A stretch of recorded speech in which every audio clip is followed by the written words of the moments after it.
जहरीली शराब बंद करने की औकात किसी को हिम्मत और कुव्वत है या नहीं? शराब नेता सबसे ज्यादा पीता है या नहीं? सबसे ज्यादा पदाधिकारी शराब पी रहा है या नहीं? जहरीली शराब पर मरे हुए लोगों की मदद करने की औकात और हैसियत किसी को है या नहीं? जहरीली शराब जो लोग बनाते हैं, बेचते हैं, उसको फांसी की सजा मिलनी चाहिए और उसके खिलाफ बोलने की हिम्मत इस हिंदुस्तान में या बिहार में है या नहीं? कौन लोग जहरीली शराब बनाते हैं? वो लोग आज तक जेल क्यों नहीं गए? नेता कोई हो, दल कोई हो, नेता इसमें इन्वॉल्व है या नहीं? पंचायत में शराब बन रहा है, उसमें मुखिया जी को पता है या नहीं? सरपंच को पता है या नहीं?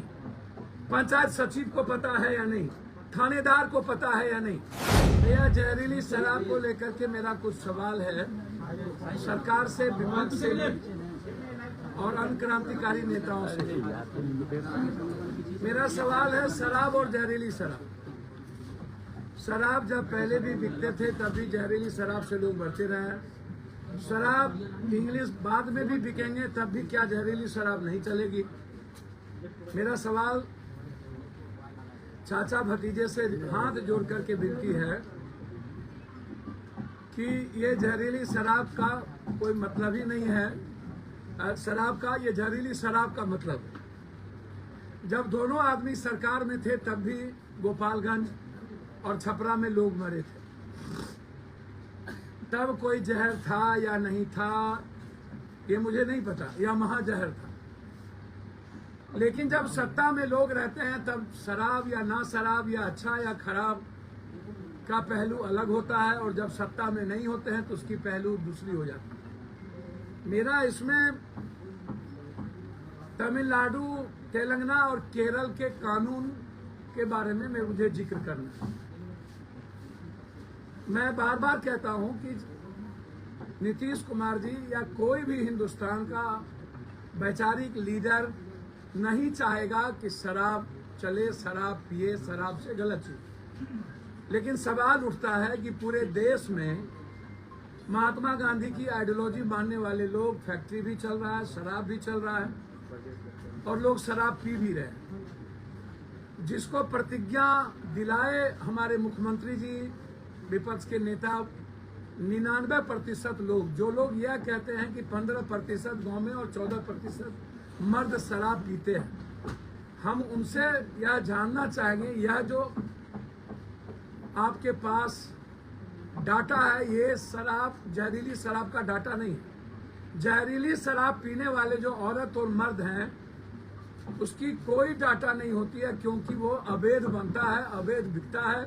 बनाने वाले लोग अवैध होते हैं, बेचने वाले लोग अवैध होते हैं, बेचवाने वाले लोग अवैध होते हैं, और पीने वाले गरीब होते हैं, तो उसका कोई डाटा नहीं है। बचा शराब जो आता है, इंग्लिश शराब, और जो लोग पीते हैं उसमें यदि 15% हमारे विपक्ष के नेता ने कहा है कि गांव में पीते हैं, तो 15% में 95% तो नेता और पदाधिकारी पीते हैं ना नेताजी। 15% में पुरुष में सबसे ज्यादा तो पैसे वाले और ये लोग पीते हैं, मिडिल क्लास के लोग कम पीते हैं। और जिसको जेल की बात आप कर रहे हैं वो तो देसी शराब पी करके जेल में बंद हुए हैं, जहरीली शराब पी के बंद हुए हैं। वो शराब पी करके तो बंद हुए नहीं, वो शराब पीने वाले और खरीदने वाले बिल्कुल लोग अलग है। उतना महंगा शराब खरीदने की क्षमता गांव के जो सबसे ज्यादा बिलो पॉवर्टी लाइन और मिडिल क्लास के लोग हैं वो नहीं है नेताजी। ये समझ और ज्ञान कब होगी आपको? जो प्रतिज्ञा लिए देश विदेश में जाके सब हम जानना चाहेंगे, जो लोग बोलते हैं शराब के बारे में उनसे, कि शराब नेता सबसे ज्यादा पीता है या नहीं? सबसे ज्यादा पदाधिकारी शराब पी रहा है या नहीं? नेता कोई हो, दल कोई हो, नेता इसमें इन्वॉल्व है या नहीं? पंचायत में शराब बन रहा है, उसमें मुखिया जी को पता है या नहीं? सरपंच को पता है या नहीं? पंचायत सचिव को पता है या नहीं? थानेदार को पता है या नहीं? फिर तमिलनाडु और केरल के तट पर अभी तक जहरीली शराब बनाकर बेचने वाले लोगों के खिलाफ आजीवन कारावास की सजा का प्रावधान आज तक क्यों नहीं किया गया? जब तमिलनाडु में सजा का प्रावधान है, केरल में सजा का प्रावधान है, तो फिर जहरीली शराब में बिहार में प्रावधान क्यों नहीं?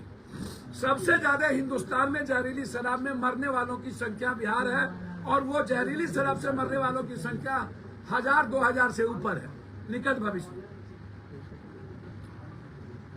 तो ये कानून आप दोनों आदमी सत्ता में थे तब भी ला सकते थे। आज दोनों आदमी के पास बहुमत है सदन में, पक्ष और विपक्ष, तो आप ये कानून ले आइए और उस कानून में यह भी दीजिए कि पंचायत, जिस पंचायत में जहरीली शराब बिकेगा वहां के मुखिया जी और सरपंच साहब, वार्ड सदस्य और पंचायत समिति को पद से मुक्त कर दिया जाएगा, वहां के थानेदार को डिस्चार्ज कर दिया जाएगा और डीएसपी और एसपी पर इंक्वायरी बैठा करके उसको प्रमोशन रोक दिया जाएगा। आप एक कानून बनाइए कि आजीवन वहां के थानेदार, फिर उसको नौकरी बर्खास्त कर दी जाएगी। आप प्रावधान लाइए। आप 20 सालों में 2-2 बार सबकी सरकार बनी, आपने कोई प्रावधान नहीं लाया। आप केरल और तमिलनाडु से नहीं सीखे, अन्य स्टेट से आपने नहीं सीखा। केरल में सरकारी शराब बेचे जाते हैं, कोई ठेका नहीं होता, तो आप पॉलिसी चेंज कर लीजिए। जो लोग कहते हैं कि हम आते ही शराब खुलवा देंगे, हम उनसे ये जानना चाहते हैं कि शराब खुलवाना और रेवेन्यू को इकट्ठा करना सवाल नहीं है। सवाल है जहरीली शराब बंद कब होगी। जहरीली शराब बंद करने की औकात किसी को हिम्मत और कुव्वत है या नहीं? जहरीली शराब पर मरे हुए लोगों की मदद करने की औकात और हैसियत किसी को है या नहीं? जहरीली शराब जो लोग बनाते हैं, बेचते हैं, उसको फांसी की सजा मिलनी चाहिए और उसके खिलाफ बोलने की हिम्मत इस हिंदुस्तान में या बिहार में है या नहीं? कौन लोग जहरीली शराब बनाते हैं? वो लोग आज तक जेल क्यों नहीं गए? थानेदार 1 महीने के लिए बाय द वे सस्पेंड होता है और फिर दूसरे महीने 20 लाख रुपया देके पोस्टिंग कर लेता है। चौकीदार दफेदार को सस्पेंड करके बातें को ढक दी जाती है और बनाने वाले और बेचने वाले को सत्ता सियासत बचा लेती है। सिर्फ सत्ता पक्ष तो दोषी नहीं है, नेता में सभी लोग इन्वॉल्व हुए हैं। और जो लोग सबसे ज्यादा शराब बेचते थे वो लोग एमएलसी, वो लोग एमएलए का टिकट लेते हैं। तो आप कैसे किसी एक दूसरे को गाली दीजिएगा? जैसे विजय सिन्हा जी हमारे नेता है, वो कहते हैं आरजेडी को पैसा जाता है, आरजेडी ये कहते हैं सत्ता पक्ष को पैसा जाता है। सही माने में जब लगातार 20 सालों के अंदर शराब आ रहा है, शराब पकड़ा रहा है, रेवेन्यू बाहर जा रही है और बिहार का पैसा माफियाओं और पदाधिकारियों के बीच बंदरबाट हो रहा है, तो उसमें नेता कोई हो तो सभी दल के नेताओं को पैसा जा रहा है। मौत पर राजनीति क्यों? 113 आदमी मरे हैं अभी तक, 113 आदमी, 113 आदमी। डीएम एसपी साहब बैठ करके जबरदस्ती दबंगाई करके लाश को जला दिया, बैठ करके।